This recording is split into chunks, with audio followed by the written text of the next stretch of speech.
الحمد للہ رب العالمین والعاقبۃ للمتقین والصلاة والسلام علی سید الانبیاء والمرسلین اما بعد۔ حضرت ابو ذر غفاری رضی اللہ تعالیٰ عنہ سے روایت ہے کہ شہنشاہ مدینہ صلی اللہ علیہ وآلہ وسلم کا فرمان عالی شان ہے کہ جس نے 2 رکعتیں چاشت کی پڑھی اس شخص کے لیے سہولت یہ ہوگی کہ اس کا نام غافلین میں یعنی غافل لوگوں میں نہیں لکھا جائے گا، بلکہ جو 4 رکعت نماز چاشت کی پڑھے گا تو اس کا نام عابدین یعنی عبادت گزاروں میں لکھا جائے گا، اور جو 6 پڑھے گا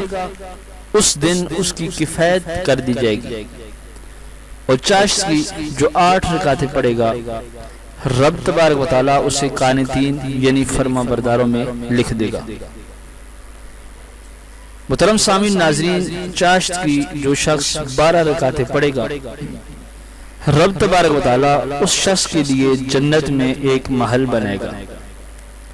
اور کوئی دن یا رات نہیں جس میں رب تبارک و تعالیٰ بندوں پر احسان و صدقہ نہ کرے،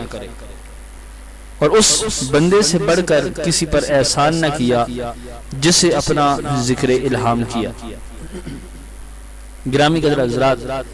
جو شخص نماز چاشت ادا کرتا ہے پہاڑ بھی اس کے لیے دعا کرتے ہیں۔ حضرت سیدنا موسیٰ علیہ السلام کے پاس وحی بھیجی گئی اور پوچھا کہ اے پیارے موسیٰ، کیا تم کو یہ پسند ہے کہ تمہارے لیے پہاڑ بھی دعا کریں؟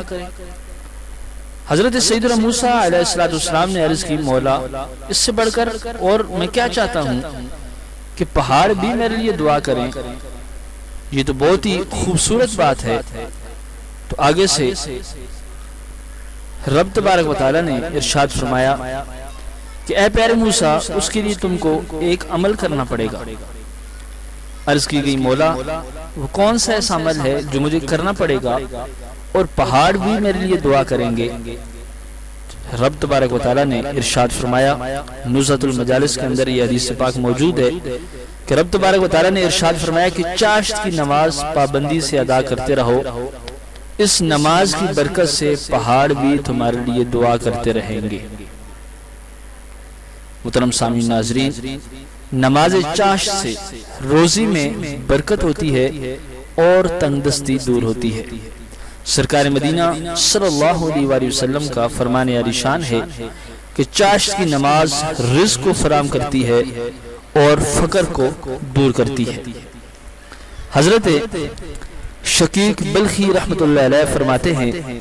کہ ہم نے 5 چیزوں کی خواہش کی تو وہ ہم کو ان 5 چیزوں میں دستیاب ہوئی۔ ہم نے قبر کی روشنی چاہی تو اس کو رات کے اٹھنے شب بیداری میں پایا۔ ہم نے منکر نکیر کے جواب کی نسبت خواہش کی تو وہ ہم کو تلاوت قرآن مجید فرقان حمید میں میسر ہوا۔ ہم نے پل صراط پر سے پار ہو جانے کی خواہش کی تو ہم کو صدقہ و خیرات دینے میں ہاتھ لگا۔ ہم نے قیامت کی سیرابی چاہی تو ہم کو روزے رکھنے میں ہاتھ آئی، اور ہم نے روزی میں برکت طلب کی تو ہم کو نماز چاشت کے پڑھنے میں میسر آئی۔ تو گرامی قدر حضرات، جو شخص یہ چاہتا ہو کہ اس کے روزی کے اندر برکت ہو جائے، اس سے چاہیے کہ وہ نماز چاشت ادا کرے،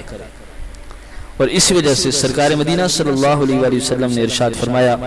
کہ چاشت کی 1 رکعت کے بدلہ میں آدمی کے لیے 10 لاکھ نیکیاں لکھی جاتی ہیں۔ اور فرمایا، نزہۃ المجالس کے اندر یہ حدیث پاک موجود ہے کہ حضرت ابو ہریرہ رضی اللہ تعالیٰ عنہ سے روایت ہے کہ تاجدار مدینہ صلی اللہ علیہ وآلہ وسلم کا فرمان عالی شان ہے کہ جو شخص چاشت کی 2 رکعتوں پر محافظت کرے، یعنی ہر روز 2 رکعتیں پڑھے اور محافظت کرے،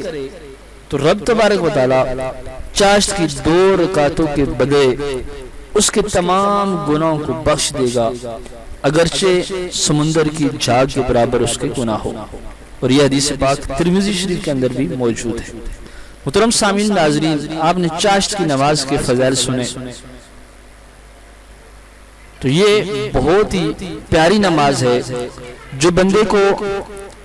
گناہوں سے پاک کر دیتی ہے، رزق کے اندر اس کی وجہ سے برکت آ جاتی ہے، اور رب تبارک و تعالیٰ کا خاص فضل و کرم اس بندے کے اوپر ہو جاتا ہے جو نماز چاشت ادا کرتا ہے۔ محترم سامعین ناظرین، دعا ہے کہ رب تبارک و تعالیٰ ہمیں ہر روز نماز چاشت ادا کرنے کی توفیق عطا فرمائے۔